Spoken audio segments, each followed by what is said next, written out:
Is there a way to put into words that Angelo State education to use, and how you can describe that win? Well, it was just just never giving up. We were in bad shape at halftime. We hadn't played well on defense. Played pretty decent on offense. We had 24 points at halftime, but we had let some opportunities go too that we probably shouldn't have. I don't know. I don't know what the reasons are. It's I've said it probably every week. That we're just young and we're trying to learn and we're trying to grow, and I think all that goes into it. A long trip, hot day, everything. Just I don't know. I really don't have a way to put a finger on all of it, but what I was really pleased with was just the second half coming out. A lot of teams down 40-24 are not going to play that great in the second half, and we did. We kind of found ourselves. We knew we got the ball first, so if we could get one in there and get a 2-point conversion and then make it a one score game, it kind of give us a little momentum, and that's exactly what happened. And our defense played a lot better. We did make a few adjustments that helped a bunch in the second half. They did do a few things in the first half that we hadn't seen on film, but that's how good a coaching staff they are.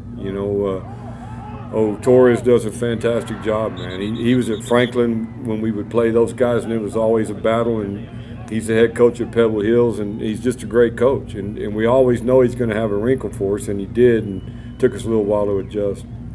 As far as you said making adjustments. As far as like the football standpoint, what was it? Well, they were running a bunch of empty set, and we hadn't seen them in empty set in 3 games, and we were trying to disguise some coverages that that we're not good enough to disguise. So we quit doing that, and then we kind of adjusted to their empty, and it helped us out a bunch. The halftime conversation, was that a moment where you let the upperclassmen take over and kind of lead the conversation, or is that a moment where the coaches come? No, I took over. I made all the comments at halftime. That's my job. We gotta get kids ready to play, and we gotta get kids, give them a chance. Give them the best chance we can with their abilities to try to have success. And I thought Coach Willis and our defensive staff did a great job in the second half. And like I said, it was some things that happen in every football game. They usually just don't get that out of hand, and I think it did. A lot of it was just we just didn't seem like we were very energetic in the first half. Not only on the defensive side, but on the offensive side, we've made some mistakes too that we just didn't step out of the dressing room kind of ready to go. And there's no band, there were some fans. It really was a good crowd for us, but to go that far. But it's just different. The atmosphere is completely different, and it's not exciting. When we play at home, it's always a great atmosphere.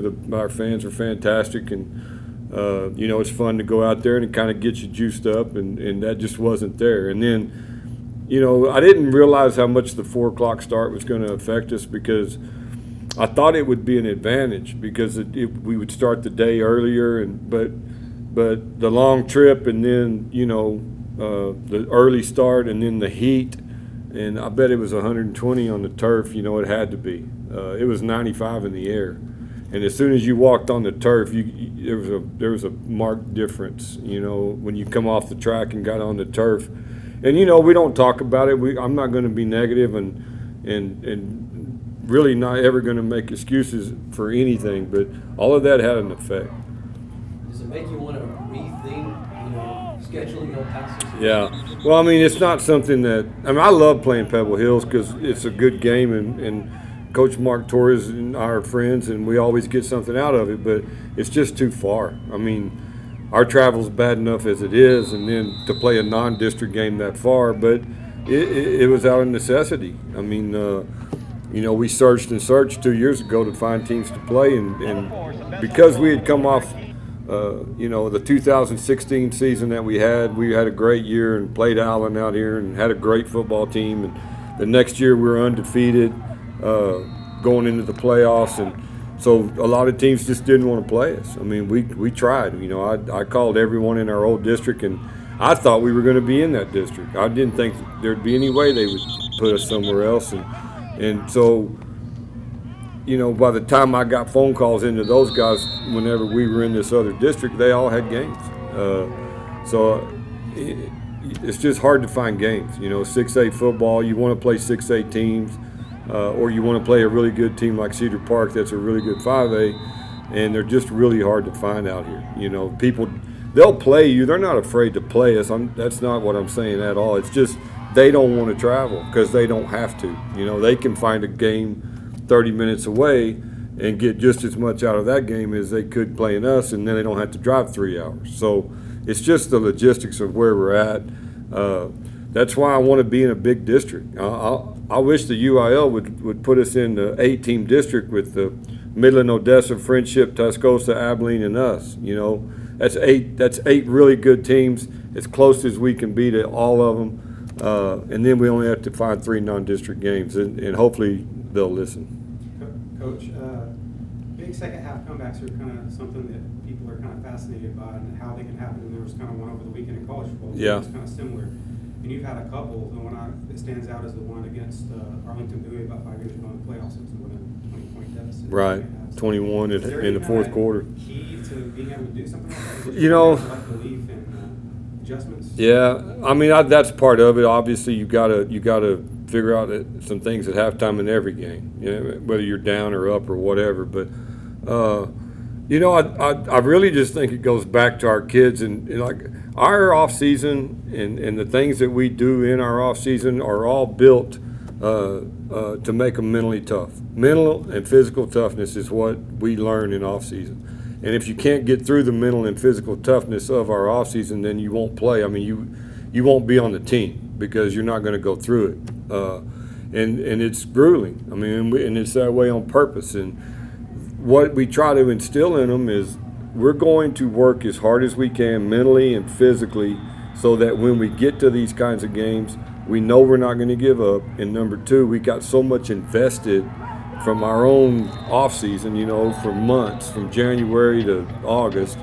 We've got so much time and energy and effort invested that I don't want to give up, because I'm going to lose a lot. It's like we've got a bank full of investment, and that makes you play harder. It makes you play to the end. It doesn't always work for you. I mean, obviously, it's not going to always be there for you, but when you need it, sometimes at least you've got it there to pull out of. Coach, you're entering the district season 2-2. You played some great football. Granted, week 1 wasn't what it was. Right. How would you grade your team heading into this district? I think the last 3 weeks we've played really well in spurts. We did not play well against Shoemaker. We didn't. We were kind of young and didn't really know how to play like 6A football. But from Del Rio on, except for just really and truly, even in the Pebble Hills game, when you look at it, we had them in some 4th downs and some 3rd downs and let them get it. Let them get away with some things that we shouldn't have. And if we just get them off the field on 3rd and 4th down in the first half, it's a close ball game at halftime. And so it wasn't the whole first half. It was just spurts of the first half where we made a mistake here, or somebody missed their assignment, or we were out of position, trying to do some things that we're just not capable of doing. And as a coaching staff, we know that now. We know kind of what we are capable of doing and what we're going to have to do in the future. But I think Del Rio, we played great. I think Cedar Park, we played great. Like I said, if we get the onside kick, everyone thinks that's the best game in the world. And then the second half against Pebble Hills was lights out. I mean, our offense was – we had our last 6 possessions, we had 5 touchdowns and a run out the clock possession. Couldn't be any better. Defensively, shut them out in the second half. We just got to get consistent. We get consistent and stay healthy, and we'll be fine. And you mentioned consistency. The now district this year, is that really the key? Is consistency, or to be where you want to be in the district? Yes, without a doubt. We just got to get consistent. We got to put 4 quarters together and finish games, and I think you learn how to do that. I think after the second half, we felt better about ourselves. We had we went out and played a great second half, both sides of the ball. and we just need to be consistent. Put that together in the first quarter and carry it over to the fourth quarter. And if we can do that, we'll be right in the middle of this thing. I mean, we start off with the 2 toughest teams in district. That's the negative, or whatever you want to call it. That's the tough thing. Is we got Weatherford 4-0, and they got a D1 quarterback and a really good offense, and their defense plays hard. And then we get Trinity 4-0, Trinity right after that. So we start off with, probably the 2 best teams in the district. So we're going to have to find a way to win these games. Coach, this week you have Kent Seals. He's the #1 rated pro-style quarterback in Texas. How disciplined is the secondary going to have to be? Yeah. We have a great defensive front. Certainly how disciplined is We got to get pressure. We got to get some pressure on him, and he's handling that really well too. And just because you get some doesn't mean it's going to be successful for you. I've noticed from last year to this year, this guy has improved tremendously. I mean, he was good last year, but he is exceptional now. He's putting the ball right where he wants it, and he gets it there fast. I mean, he's got a gun, and he can throw all the throws. He can be on the right hash and throw the out to the left. And he puts it right where he wants it to be. I can see. I mean, I think he's definitely a top-notch. Whatever he's ranked, it's well deserved. He runs the ball better this year. Last year he would get out of bounds, or if you got pressure on him, it bothered him. And this year it's not doing that. You can tell he has really taken his weaknesses from last year and flipped them around into a positive. The kid's worked hard. You can just see it. He's a better quarterback this year than he was last year, and he was a great quarterback last year. So he's going to be a formidable opponent. They got good receivers. They run really good routes. They protect him. It's going to be a big challenge, and we're going to have to get pressure, and we're going to have to play better in the secondary. We have to contest more balls and just tackle better. That was our biggest issue in the first half of the Pebble Hills. Was we just didn't tackle. We were in position, we didn't tackle, or we were in position and we didn't get the ball slapped down. And we've got to start making those kinds of plays. I know you mentioned that you got a young football team, but what would you say that these non-district games you guys give 2 of the best teams to start out district? Well, I mean, I think it's told us as a coaching staff what we're good at and what we need to get better at. Like I mentioned a while ago, we were doing some things in the secondary, and really we're just not at that point yet. So we need to get a little more simple. Let them play. Let them be in the right spot and see if we can make a play. And we're going to do that. We're going to simplify some things and let the kids not have as much to think about on the fly. And hopefully that'll be a difference. Sounds like the offense is going to have to score points. And Seals, everybody's kind of focused on the different offense, and Seals is such a great quarterback. But defensively, what do you have to work on this game? Well, I mean, it's kind of they run a 4-3 defense, a lot like Pebble Hills. So we're excited about that because we just got through playing it, and not that they're not good. I mean, they're good. Their defense is solid, but it's a 4-3, and we see that quite a bit. We kind of work against a 4-man front a lot in the off season and spring. Not a 4-3, but a 4-man front. And so, we feel good about that. We're going to have to score points in all of our games. Our goal is to score over 30, and we've been doing a pretty good job of that. And we've got to hold them under 30. That sounds crazy. 30 years ago, if I'd have said our goal is to keep someone under 30, that everyone would have laughed. But that's the way football is. I mean, they're going to score some points, and we're going to score some points. And we just got to get consistent. And I thought our quarterback played exceptional on Friday. He ran our offense exactly like we wanted him to, especially in the second half. Ran the ball well, threw the ball well. Our offensive line played really good. The last 2 games, Cedar Park and Pebble Hills and Del Rio, but you could really see it against quality opponents the last 2 weeks.